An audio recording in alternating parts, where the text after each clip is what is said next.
विरोधी कायद्याची या ठिकाणी होळी केलेली आहे आणि खऱ्या अर्थानं सातारा जिल्हा हा क्रांतिकारकांचा जिल्हा आहे आणि त्या ठिकाणी महायुतीचं सरकार ज्या अत्याचार स्वरूपी कायदे करत आहे त्याचा निषेध आज या ठिकाणी महाविकास आघाडीच्या वतीने केलेला आहे आणि निश्चित सातारा जिल्हा हा पुरोगामींचा जिल्हा आहे आणि जे गोष्टी समाजावर लादल्या जातील त्याचा प्रतिकार सातारा जिल्ह्याच्या वतीने केला जाईल आणि तो कायदा मोडीत काढला जाईल असा निर्धार या ठिकाणी महाविकास आघाडीच्या वतीने आम्ही सगळ्यांनी केलेला आहे. ओके, ठीक आहे. सुरक्षा विरोधी जो कायदा करायला चाललेले आहेत आणि त्याला नाव दिलंय जनसुरक्षा कायदा.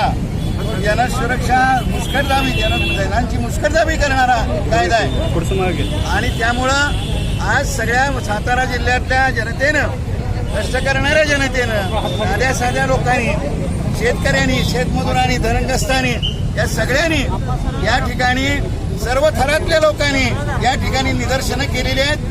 ही निदर्शनं महाराष्ट्रावर चालू आहेत. महाराष्ट्रावर 44 ठिकाणी ही निदर्शनं आत्ता झालेली आहेत किंवा होत आहेत. त्यामुळं महाराष्ट्रामध्ये या सगळ्या मशाली पेटलेल्या आहेत. या ठिकाणी जनसुरक्षा विरोधी कृती समितीच्या वतीनं इथे आम्ही तुम्हाला हे सांगू इच्छितो शासनाला तुमच्या माध्यमातून की जर का राज्यपालांची सही होऊन हा कायदा मंजूर वगैरे तुम्ही करण्याच्या भरात पडलात तर या ठिकाणी पहिली ठिणगी पडेल की प्रतिसरकारवाल्या सातारा जिल्ह्यात पडल्याशिवाय राहणार नाही आणि महाराष्ट्र पुन्हा पेटल्याशिवाय राहणार नाही.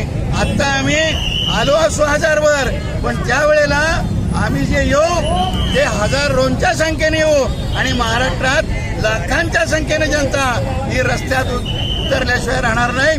तुम्हाला इथून सरकारमधून पळून जावं लागेल अशी स्थिती ही या महाराष्ट्रामध्ये जनता निर्माण करेल असा इशारा या सरकारला